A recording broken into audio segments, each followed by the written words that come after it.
Hello and welcome to Spark Today News present Spark talent Show. मैं पारुल डाबी आप सभी दर्शकों का हार्दिक स्वागत करती हूँ। आज हम आपको एक टैलेंटेड मल्टी आर्टिस्ट सिंगर से मिलवाएंगे।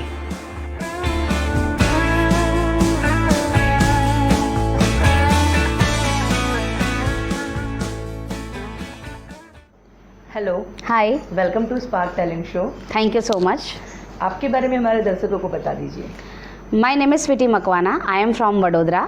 मैं बड़ौदा की रहने वाली हूँ। जी स्वीटी, हाँ हमने सुना है आप बहुत ही डिफरेंट एक्ट करते हैं। जी जी जी। और काफ़ी सारे टैलेंट आपके अंदर हैं। हाँ वन बाय वन हम सारे टैलेंट हमारे दर्शकों को दिखाएंगे। जी, ज़रूर ज़रूर। जी। हाँ, आप बताइए आप क्या क्या हाँ। करते हैं। मेरा पैशन है सिंगिंग, ड्राइंग, डांसिंग और फिर लॉट्स ऑफ ऐसी क्वालिटीज़ है जो मुझे बचपन से पसंद है, क्योंकि मेरा फैमिली बैकग्राउंड पहले से आर्टिस्टिक रहा है। तो मेरे घर में मेरे पापा, मेरे दादाजी सब आर्टिस्ट है। तो ये हमें जो आर्टिस्ट की एक पहचान है, जो होता है कि बाय बॉर्न मिलता है हमें, तो वो गॉड गिफ्ट मुझे बाय बॉर्न मिली हुई है। और उसी कला से मैं अभी भी कुछ आगे करना चाहती हूँ और उसी के बारे में कुछ नया मैं सोचती हूँ। और मुझे ऐसे थॉट्स होते हैं कि मैं कुछ ऐसा सोचूं कि जो हमारी पब्लिक को, हमारे क्राउड को कुछ ऐसा एंटरटेनमेंट मैं दे सकूं मेरी ओर से। तो मेरा हमेशा यही ट्राई रहता है कि मैं कुछ नया सोचूं और नया प्रेजेंट करूं। जी स्वीटी जी। सारे एक्ट के बारे में हम बात करेंगे। हाँ। फर्स्ट हम चलिए सिंगिंग के बारे में बात कर लेते हैं। जी, हाँ। शुरुआत आपके टैलेंट से हम सिंगिंग से करते हैं। श्योर, हाँ। किस तरीके की सिंगिंग आप करते हैं? हाँ। और मतलब उसमें क्या आपने अचीवमेंट हाँ। किए हैं उसके बारे में बताइए। और Definitely। हमारे दर्शकों को एक सॉन्ग गा के दिखा दीजिए। हाँ, ज़रूर ज़रूर। मैं 10th स्टैंडर्ड में जब थी तब से मैंने गाना शुरू किया है। मैंने ट्रेनिंग ली है और क्लासिकल, वेस्टर्न, ये सब तरह के मैं सॉन्ग सिंगिंग करती हूँ। मेरा परफॉर्मेंस रहता है और मेरे परफॉर्मेंस मोस्टली मेरे पापा के साथ उनके ही शो में जाके होते रहते हैं। और इसी तरह के मैं परफॉर्मेंस अभी तक करती आई हूँ हर जगह पर। और ऐसे परफॉर्मेंस जो पब्लिक क्राउड की, जिनको ऐसा है कि हमें ट्रेडिशनल सिंगिंग चाहिए, तो मैं जो भी टेस्ट रहता है क्राउड का, तो उसी तरह से मैं प्रेजेंट करती हूँ उनके सामने। और मैं गुजराती हूँ, तो आप सभी दर्शकों के लिए मैं कुछ 2 लाइन सुनाना चाहूँगी। और अभी आप सब ये सुन के आई होप कि आपको अच्छा लगेगा मेरा गाना। तो एक लाइन में सबको सुनाना चाहूँगी।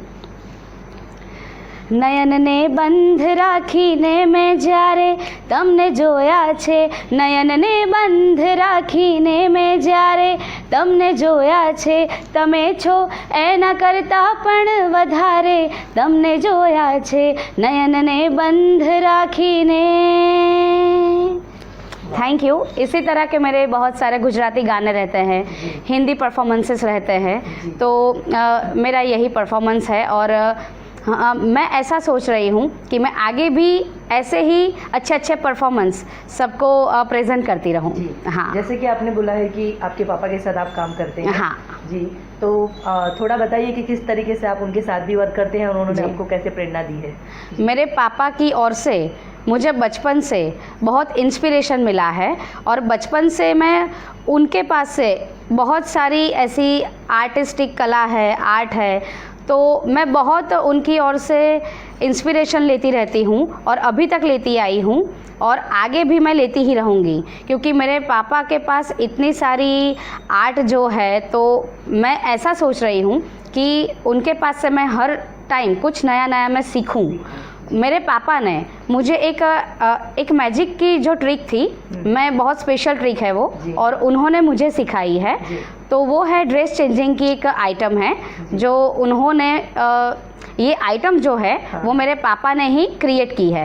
हाँ, उनके माइंड से। मैं आपको पूछने वाली थी कि एक बहुत डिफरेंट एक्ट है आपका। जी जी जी। जो सडनली कॉस्ट्यूम चेंज हो जाता है। हाँ, हमें भी वो सिखा दीजिए, तो हमें भी यस डेफिनेटली। हाँ, चेंज कर ले। हाँ, उसके बारे में बताइए। ज़रूर।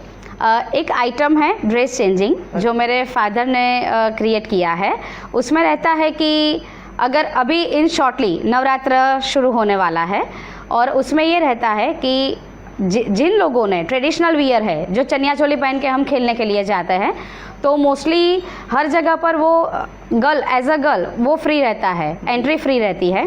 लेकिन अगर हम वेस्टर्न पहन के वहाँ जाते हैं तो वहाँ पर एंट्री फ्री नहीं होती है। तो हमने थोड़े टाइम पहले बिफोर कोरोना एक ये जो मेरा ड्रेस चेंजिंग का थॉट्स है, तो उसकी हमने वो थीम पर मैंने एक एक्ट किया था। और वो एक्ट मेरा पूरी नेशनल जो आज तक है चैनल्स, जितने न्यूज़ चैनल है, तो सब में वो मेरा एपिसोड था, वो टेलीकास्ट हुआ था। उसमें ये रहता है कि हमने जो वेस्टर्न कॉस्ट्यूम होते हैं, जीन्स टी शर्ट या कुछ भी, तो वो मैं पहनकर ग्राउंड में गई थी। और वहाँ पर मुझे स्टॉप किया गया था कि नहीं, आपको एंट्री नहीं मिलेगी क्योंकि आपने वेस्टर्न पहना हुआ है। हाँ, तो फिर मैंने बोला कि एक सेकंड रुक जाइए। तो वहाँ पर मैंने विदिन 3 to 4 सेकंड के अंदर एट द मोमेंट मेरे कॉस्ट्यूम चेंज हो गए थे।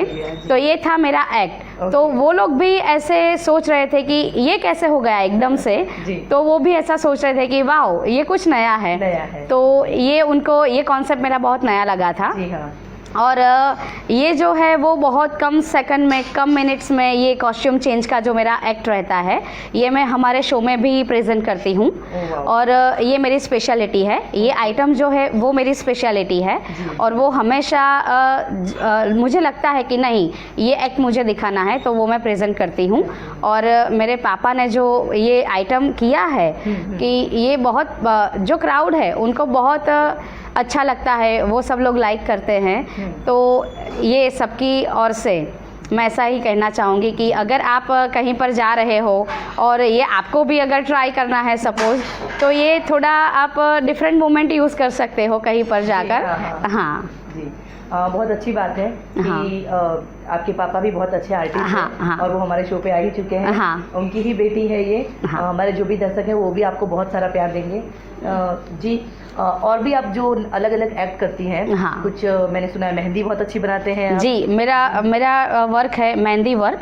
जो आर्ट के रिलेटेड वर्क है वो सारे मैं अभी कर रही हूँ और ज़्यादा सीखने का मैं ट्राई कर रही हूँ और ज़्यादा से ज़्यादा और मैं आगे अच्छा कर पाऊँ, बस यही मेरा ट्राई है और हमेशा के लिए रहेगा। हाँ, और नेक्स्ट आप और क्या करते हैं? और भी बहुत कुछ कर रही हैं? जी, अभी मेरा स्टडी साथ में चल रहा है, साथ साथ में मेरे शोज़ रहते हैं। अगर मेहंदी वर्क है तो मैं वो अटेंड करती हूँ। और टैटू वर्क है, जो परमानेंट टैटू तो मैं नहीं करती हूँ, लेकिन जो टेम्पररी टैटू रहता है कि छोटे किड्स के लिए होता है, तो हाँ, वो किड्स बहुत लाइक करते हैं, जो 1 डे के अंदर वो रिमूव भी हो जाता है ऑटोमेटिकली। तो वो टैटू का मेरा वर्क है। तो जो भी किड्स को अब अगर लाइक करते हैं तो उनके हिसाब से मैं हमेशा के लिए ये अच्छा ट्राई करना चाहती हूँ। जी, हाँ हाँ। जैसे कि आपने बोला कि ये जो टैटू होते हैं वो रिमूव कर सकते हैं। रिमूव कर सकते हैं। और उसको मतलब आप बनाते हैं? बनाती हूँ। हाँ। किस किस टाइप के डिज़ाइन आप बनाते हैं उसमें? अगर किड्स का टैटू रहता है तो छोटा भीम है, फिर पॉपकॉर्न है, और जो भी किड्स के कार्टून्स है, सब कार्टून कैरेक्टर है इसमें इंक्लूड है टैटू में। तो वो सब मैं टैटू में ड्रॉ करती हूँ। और उसके जो कलर रहते हैं वो एक्रेलिक कलर रहते हैं कि जो पूरा हाइजेनिक होता है, उसकी कोई प्रॉब्लम्स नहीं करता है स्किन पर। तो वो मैं उस कलर का यूज़ करके किड्स के ऊपर मैं अप्लाई करती हूँ वो टैटूज। अच्छा। हाँ। और जैसे कि आपने बोला कि एक एक्ट करते हैं, मेहंदी बनाते हैं। मेहंदी, हाँ, यस। मेहंदी में भी बहुत डिफरेंट डिज़ाइन, बहुत डिज़ाइंस है। हाँ। और सीखने में भी टाइम लगता है। बहुत टाइम लगता है। कब से आप कर रही हैं ये मेहंदी? मेहंदी का जो आर्ट है वो मैं जब से छोटी थी, मैंने मेहंदी की कोई प्रोफेशनल ट्रेनिंग नहीं ली है। लेकिन हमारे अंदर जो मैंने बोला अभी कि बाय बॉर्न है, तो वो मैं ऐसे ही मैंने बेसिक से स्टार्ट किया था। अब बेसिक टू एडवांस कोर्स, तो वो मैं उसकी ट्रेनिंग भी अभी दे रही हूँ। और सभी जगह मैं जिसको रिक्वायरमेंट है कि मुझे मेहंदी लगानी है, तो वो सभी ऑर्डर्स हम फॉलो करते हैं सब जगह जाके। वो जिसको रिक्वायरमेंट है तो वो मैं बेसिक टू एडवांस तक की मेहंदी भी बनाती हूँ। ओके। हाँ, चलिए, बहुत अच्छी बात है कि आप बहुत डिफरेंट वर्क कर रहे हैं। जी जी जी जी। एक पढ़ाई भी साथ में कर रहे हैं? हाँ, साथ में पढ़ाई भी कर रही हूँ। सोच होती है हमारी कि मुझे ये बनना है, वो बनना है। हाँ। आप तो काफ़ी सारे टैलेंट लेके बैठे हैं। यस। आपने सोचा कि मुझे यही बनना है? एक्चुअली मुझे बनना है सिंगर। तो मेरा ज़्यादातर फोकस सिंगिंग के ऊपर रहता है कि मेरे परफॉर्मेंस में मैं कितना रियाज़ कर सकूं, कितना उस पर ध्यान दे सकूं, फोकस कर सकूं। तो मुझे ऐसा है कि अगर मैं इससे भी ज़्यादा थोड़ा आगे सिंगिंग करूं तो मेरा फोकस हमेशा यही रहता है कि मुझे सिंगिंग में ही आगे बढ़ना है, उस पर ही मेरा करियर बनाना है। और अगर मैं इसमें ही कुछ नया नया कर पाऊँ, हमारी जो पब्लिक है, जो क्राउड है, इन सब के लिए मैं कुछ नया प्रेजेंट कर पाऊँ तो वो मेरे लिए बहुत खुशी की बात होगी। जी जी हाँ स्वीटी जी, अच्छा चलिए सिंगिंग की बात है तो एक अच्छा सा गाना हमारे दर्शकों के लिए हो जाए। डेफिनेटली। अभी गुजराती सॉन्ग तो मैंने प्रेजेंट कर दिया है, एक सॉन्ग मैं हिंदी गाना चाहूँगी।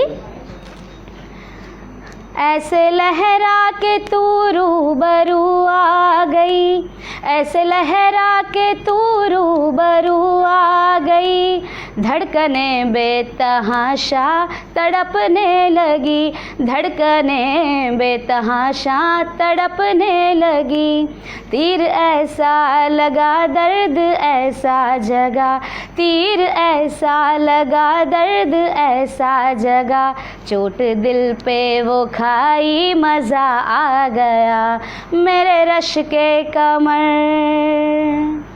मेरे रश के कमर, तूने पहली नज़र जब नज़र से मिलाई मज़ा आ गया, मेरे रश के कमर।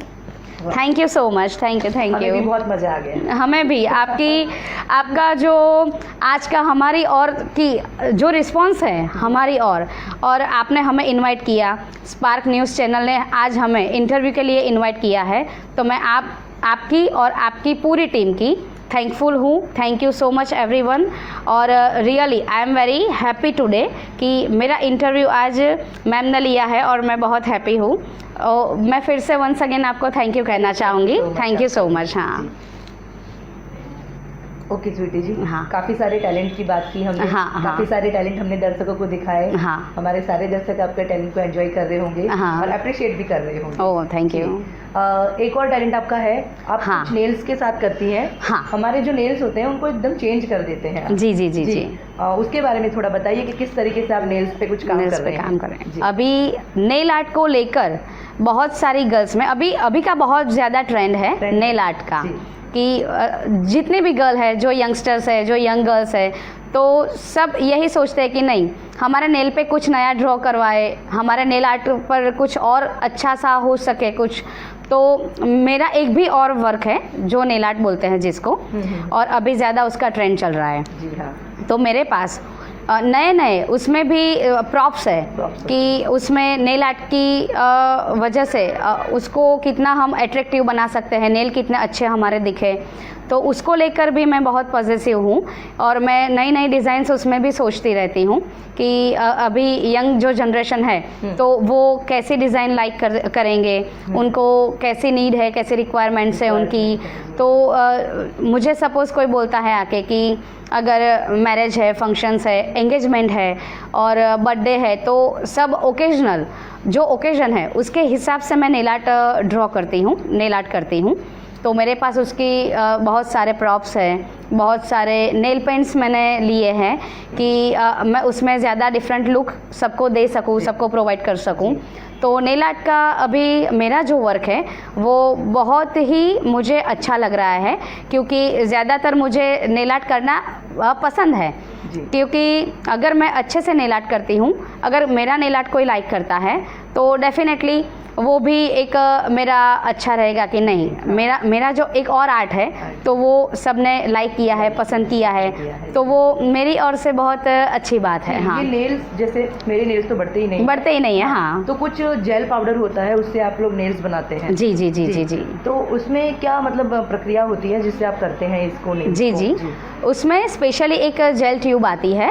तो वो जेल ट्यूब हम अप्लाई करते हैं जिससे आपके अगर नेल बिल्कुल भी नहीं है तो उसको हम जेल के यूजेस से वो जेल अप्लाई करके उससे हम नेल बनाते हैं, जिसको बोलते हैं नेल एक्सटेंशन।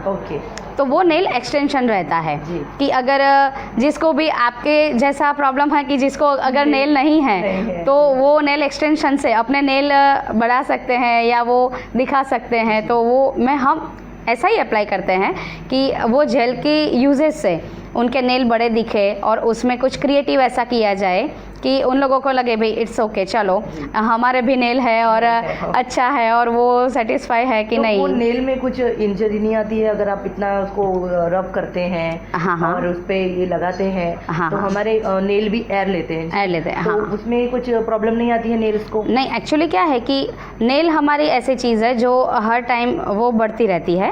तो अगर हमने जो प्रोसेस में नेल पर अप्लाई किया है कि उसको अभी रफ किया है हमने, कि कोई भी हमने नेल आर्ट की ट्रीटमेंट उस पर अप्लाई किया है, तो वो थोड़े ही टाइम में ऑटोमेटिकली नेल बढ़ते हैं। तो वो जो नेल पर हमने रफ किया था वो नेल तो ऑटोमेटिकली बढ़ेंगे और बढ़ने के बाद हम उसको काटते रहते हैं। अच्छा। तो फिर से जो ओरिजिनल नेल है हमारे तो वो आते हैं। तो उसके लिए बहुत ऐसा कुछ नहीं है कि मेजर प्रॉब्लम कुछ नहीं होता है। हाँ, तो वो अच्छे से हो जाता है फिर से रिकवर।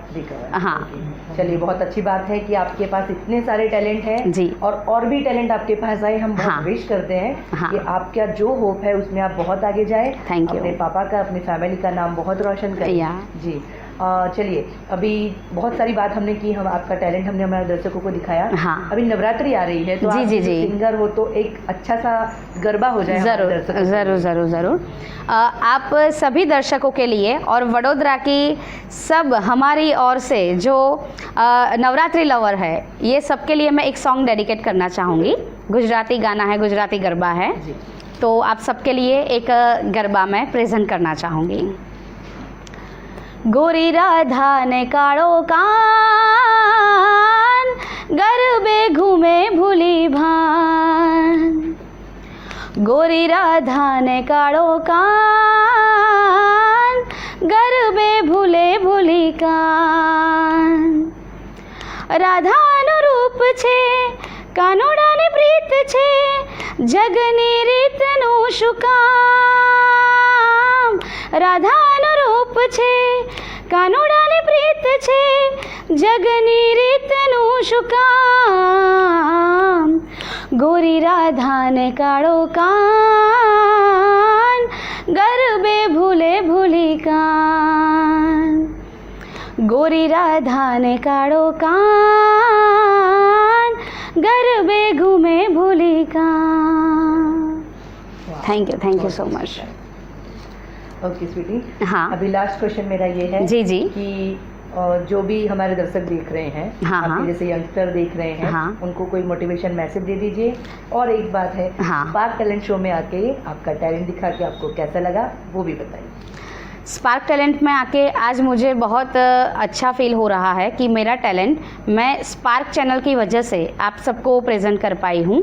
तो स्पार्क चैनल में आकर आज मुझे बहुत गुड फीलिंग्स आ रही है। आई एम वेरी हैप्पी कि आपने मुझे ये स्टैंड दिया कि आपकी ओर से मैं मेरे कुछ जो मेरी आर्ट है, मेरा जो गाना है, कि जो भी मेरे आर्ट के रिलेटेड जो भी वर्क है तो उनका मैं आपके साथ डिस्कशन कर पाई, सबके साथ मैं शेयर कर पाई, मेरी मेमोरीज शेयर कर पाई। तो मैं बहुत बहुत आपकी थैंकफुल हूँ और रियली आपका मैं बहुत तहे दिल से मैं आभार व्यक्त करती हूँ। हाँ, थैंक यू। हाँ, और मैं एक और बात बताना चाहूँगी कि मेरी ओर से जो अभी के यंग जनरेशन है, तो मैं ये बताना चाहूँगी कि आप स्टडी तो कर ही रहे होंगे, लेकिन उसके साथ साथ अगर आप में कुछ ऐसा टैलेंट है कि जो आप पब्लिक की ओर से कि आपको कुछ रिप्रेजेंट करना है, कि पब्लिक के सामने आपको कुछ प्रेजेंट करना है, कि आपकी विश है कि आप, तो आप ऐसा कुछ सोचिए, ऐसा कुछ करिए कि आप अपने अंदर से ही उसको फील कर पाए, कि पब्लिक के सामने आप उसको प्रेजेंट कर पाए। तो ये एक हैप्पीनेस है, एक क्रिएटिव वर्क रहता है कि आप अपना माइंड, अपना ब्रेन ये आप एक्टिवेट रख सकते हो। और एक आर्ट, एक ऐसी कला होनी चाहिए हर एक ईच एंड एवरी यंगस्टर्स में, कि उसकी वजह से आप फ्रेश रह पाए, रिफ़्रेशमेंट आपका होता रहे एवरी डे। तो आप कुछ ना कुछ भी ऐसा वर्क कीजिए कि स्टडी के अलावा कुछ एक और वर्क हम जो हो हम में जो कला है, हाँ, तो उसमें आप थोड़ा ध्यान दीजिए, उसमें फोकस कीजिए।